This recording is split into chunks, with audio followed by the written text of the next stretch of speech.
Top 25 albums of 2023. I know everybody was waiting, everyone in the world, my famous list to come out at the end of the year. And without further ado, let's get into it. At number 25, I have Travis Scott, Utopia. It was one of the most highly anticipated rap albums of the year. And I think it, for the most part, was bangers galore. It was mostly hits. I thought the features were great. I thought Cardi feature on Fiend was awesome. The beats are great. It's good shit. Number 24, I have The Main, self-titled. One of my favorite pop punk bands in the world. 8123, Forever. If you know, you know. If you don't, you don't. That's fine. For 23, I have Foo Fighters, but here we are. Foo Fighters have been through a lot. Dave Grohl lost his mom. The band lost Taylor Hawkins, who was an incredible drummer last year. But they were able to make The Shadow of Tragedy a really beautiful album with elements of shoegaze on tracks like Show Me How. And the 10-minute track, The Teacher. 22, Gex, 10,000 Gex by 100 Gex. Gex. This album has ska. Number 21, I have War Deer by Earl, Sweatshirt, and the Alchemist. It's a really short rap album, but it really reminds me of like MF Doom and his stuff with Mad Villainy, one of my favorite rap albums of all time. Felt very underground. I feel like the beats are just like really kind of old school. Number 20, Genesis Owusu, Struggler. This album is just really cool. Number 19, I have The Window by Ratboys. It's just a really great indie rock album. Number 18, I have Lil Yachty with Let's Start Here. This was the first album this year that I loved. It kind of fell off a little bit for me, but I love that Lil Yachty tried to make a Pink Floyd-inspired psychedelic rock album, and it worked. The vocals are a little iffy, but it still works. It's still great. Number 17, I have Squid, Monolith. This was also their second album, and it's another great sophomore effort. It's music for anxious people. If you're anxious, you'll either love it or you'll hate it because it'll make you even more anxious. It's just frenetic, and it's fun and exciting, and feels like a nervous breakdown in the best way possible. Number 16, I have Caroline Polachek with Desire I Want to Turn Into You. This really grew on me. It's a beautiful album. Her vocals are incredible. There's like Europop elements to it. Billions is such an incredible closer with the children's chorus at the end. And Welcome to My Island is a hell of an opener. Number 15, I have Sampha, Lahai. It's a beautiful, soulful record, but it's also like a very kind of new, futuristic sounding soul.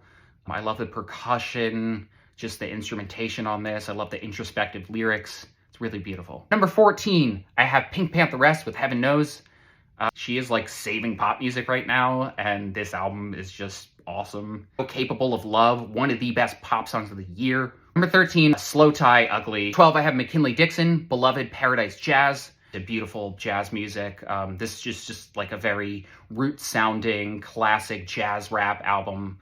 McKinley Dixon is definitely someone I'm going to look out for because this is really just an incredible album. Little short, everything on here is just great. Number 11, I have Yves Tumor with Praise the Lord That Does Not Chew or Consume, whatever the hell it's called. We'll just call it Hop Between Worlds. Just really spacey, futuristic, far out. Just feels like music of the future. We are in the top 10, baby. This is exciting.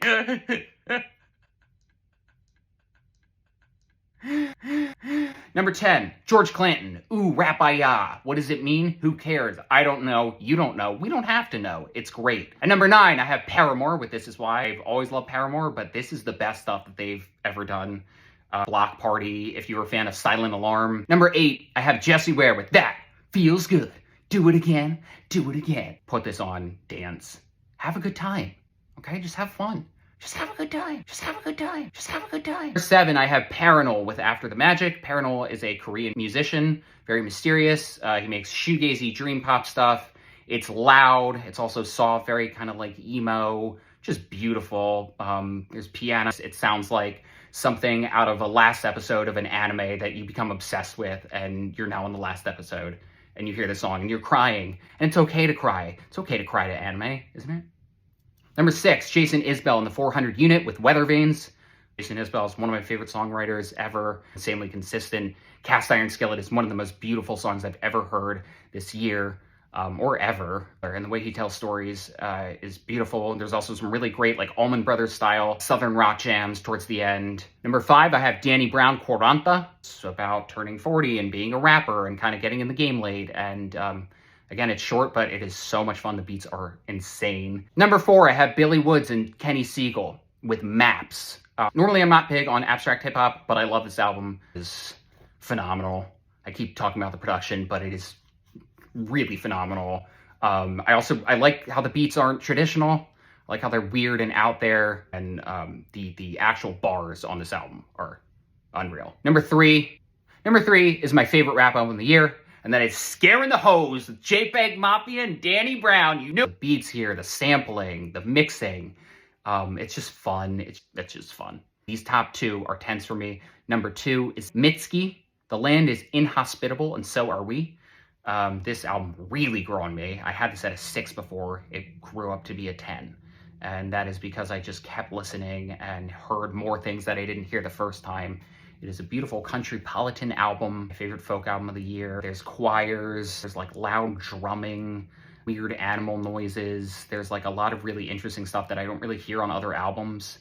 And then there's the songwriting on tracks like My Love, Mine All Mine. Some of the most creative and emotional and beautiful songwriting I've heard this year. But nothing hit quite as hard and close to me as Sufjan Stevens' Javelin, which is my number 1 album of the year. I think every song is perfect. I think it is just beautiful. It's about loss. It's about life. I just love everything about this album. The song Shit Talk is one of my favorites of the year. Will Anybody Ever Love Me is another really heart-crushing one. So You Are Tired. He's just a songwriting genius. It might be my favorite record of his. But there you have it. That's my top 25. Thank you for watching. Thank you for checking me out on Patreon.